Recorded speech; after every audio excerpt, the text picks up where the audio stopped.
নবুয়ত আর কিতাব দুটির জিনিসের ভিতরে একটা সম্পর্ক আছে।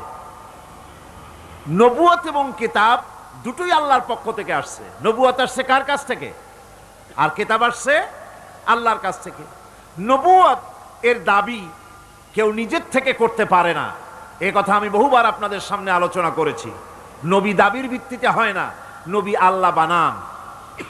ইলেকশন করে, নির্বাচন করে এমপি বানানো যায়, মন্ত্রী বানানো যায়, প্রেসিডেন্ট বানানো যায়, চেয়ারম্যান বানানো যায়, মেম্বার বানানো যায়, কিন্তু ইলেকশন করে নবী বানানো যায় না।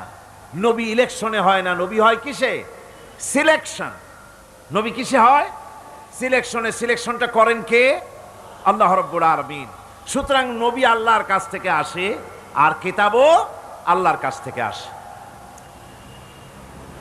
নবী যদি কিতাব ছাড়া আসতেন, খুব ভালো করে বোঝেন, নবী যদি কিতাব ছাড়া আসতেন আর কিতাব যদি নবী ছাড়া আসতো, তাহলে মানুষের ধর্ম পালন, জীবনের কর্তব্যবোধ, জীবন পরিচালনা এবং ধর্মকে অনুধাবন করা দারুণভাবে সুকঠিন হয়ে পড়ত। কোরআনের নমুনাই হচ্ছে, কিতাবের নমুনা হচ্ছেন আম্বিয়ারা। আম্বিয়া আলাইহিমুস সালাম, তারা হচ্ছেন কিতাবের নমুনা। কিতাবও যার, নবীও সেই আল্লাহ সুবহানাহু ওয়া তাআলা। কোরআন হচ্ছে একটা থিওরি, আর নবীরা হচ্ছেন, কিতাব হচ্ছে থিওরি, নবীরা হচ্ছেন তার প্র্যাকটিক্যাল।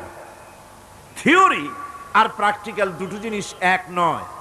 যেমন আমি যদি কাগজে লিখি র দন্তেশ্ব গয় ওকার লয় লয় আকার, কাগজে লিখে দিলাম, কি হলো কন্ত? বলুন সবাই, কি হলো? এখন যদি আপনারা এইটার উপরে চাটেন, মিষ্টি লাগবে?